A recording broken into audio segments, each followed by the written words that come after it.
Supreme court में कल एक अहम दरखास्त गई जो कि कम से कम आज इलेक्शन कमीशन के सलामिये के बिल्कुल बरक्स है। ये मुमकिन हो सकेगा जिस तरह से इलेक्शन कमीशन ने कहा, या ये अभी भी अभाम कहीं ना कहीं मौजूद है इस हवाले से? अब ये काबीना सामने आ गई और इलेक्शंस के हवाले से जिस तरह इलेक्शन कमीशन ने कहा कि अब 90 रोज में इलेक्शंस नहीं हो सकते, लेकिन यहाँ पे इशू ये है कि जो सुप्रीम कोर्ट बार है वो पहले ही जा चुकी है अदालत के अंदर, और उनका मुकदमा ही ये है कि आप इस इलेक्शन कमीशन को पाबंद करें कि 90 रोज के अंदर आपने इलेक्शंस करवाने।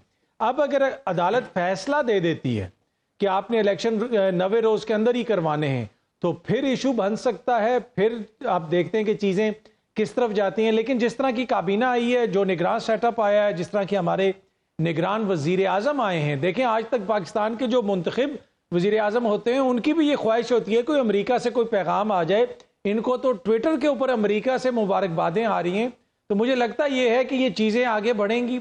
इतनी जल्दी 90 रोज के अंदर इलेक्शंस होते हुए नजर नहीं आते, लेकिन इसमें कहीं ना कहीं कानूनी पेचीदगी हो सकती है। वो किस वजह से होगी, वो जो सुप्रीम कोर्ट के अंदर अब मुकदमा जा रहा है उसकी वजह से कहीं पे मसाइल खड़े हो सकते हैं। अब जो एक पिटिशन सुप्रीम कोर्ट के रूबरू है, आपके ख्याल में chief justice outgoing chief justice उस पर कैसे रिएक्ट करेंगे, या रजीम चेंज के बाद, सुप्रीम कोर्ट में रजीम चेंज के बाद ही कुछ इस मामले पर हो सकता है? देखें, मसला ये है कि आइन और कानून तो मौजूद है। ये जो बहस है ऑब्वियसली ये बड़ी लेजिटिमेट बहस है कि मौजूदा चीफ जस्टिस क्या करेंगे, आने वाले क्या करेंगे, और यही हमारे लिए लम्हा फिक्री है। पाकिस्तान के अंदर एक आइन मौजूद है, जो भी मौजूद चीफ जस्टिस साहब हों या जो भी जज साहब हों, उनको आइन और कानून को सामने रख के फैसले करने होते हैं। लेकिन इस वक्त ये बातें इसलिए हो रही हैं कि जो सुप्रीम कोर्ट का फैसला आया उसके ऊपर अमल दरामद नहीं हुआ, 2 सूबों के अंदर इलेक्शंस वक्त पे नहीं हुए। फिर अब जिस तरीके से कहा जा रहा है कि जनाब के निगरान जो हुकूमत है वो कुछ अर्सा ज्यादा टाइम ले लेंगे, पर इसमें इशू ये है कि ये इनको मौका दिया किसने है? निगरानों के इख्तियारात तो खुद ये हुकूमत वाले बढ़ा के गए हैं। अब रजा रुबानी साहब अर्ज करते हैं, फरमाते हैं कि जनाब इलेक्शन कमीशन वाजे करे, वाजे टाइम फ्रेम दे। तो जिस वक्त आप ये इख्तियार उठा के सियासतदानों से लेके आप इलेक्शन कमीशन की गोद में डाल रहे थे, तो उस वक्त आपके जहन में ये क्वेश्चन नहीं आया था कि इलेक्शन कमीशन ने तो फिर अपनी मर्जी करनी है?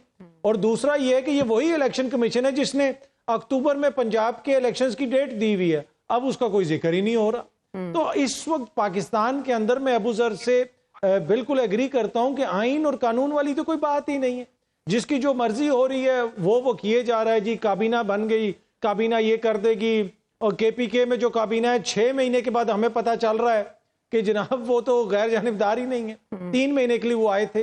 अब हो सकता है ये जो अभी काबीना आई है ये 3 महीने बाद पता चले कि ये तो अहल ही नहीं है। नहीं, आपको तो सरे दस्त क्या इंप्रेशन आ रहा है? अगर हमें आपका व्यू इसलिए जानना है कि हम चाहते थे कि इस कैबिनेट में आप हो, इसके सरबराह आप हो, आपको कैसा इंप्रेशन लग रहा है? टेक्नोक्रेट ज्यादा हैं, आइंदा तोसी होगी तो किस नौयत की होगी, किसको? नहीं, मुझे तो शामिल नहीं किया, मुझे तो जहर लग रही काबीना, मुझे शामिल नहीं किया। नहीं, लेकिन अगले सेटअप में अगर आप हमारे शो में आते रहे तो अगले सेटअप में आपके लिए गुंजाइश पैदा की जाएगी। इससे पहले प्रोफेसर हसन अस्करी साहब भी मेरे शो में थे और वो निगरान वज़ीर आला पंजाब बन गए। आप रहते, आप निगरान वज़ीर आज़म होते, आपने छोड़ ही दिया किला।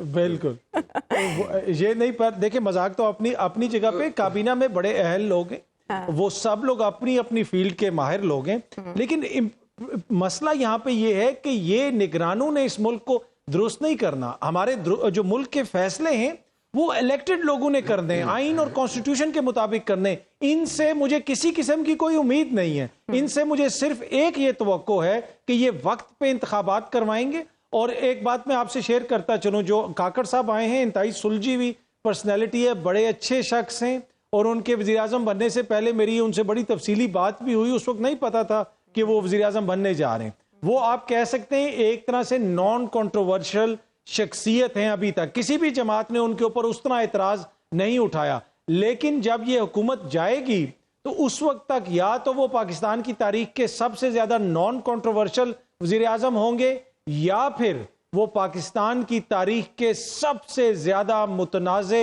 एक ऐसी हुकूमत के सरबराह के तौर पे याद रखे जाएंगे जिसने वक्त पे इंतखाबात नहीं करवाए और बहुत सारे मसाइल पैदा हुए। तो अब हमने देखना है कि चीजें आगे जाती किस तरह। अगर आप गैर जानिबदार और बेलाग तज्जियों और तबसरों में दिलचस्पी रखते हैं तो अभी सुनो न्यूज़ का यूट्यूब चैनल सब्सक्राइब कीजिए और बेल आइकन पे क्लिक कीजिए।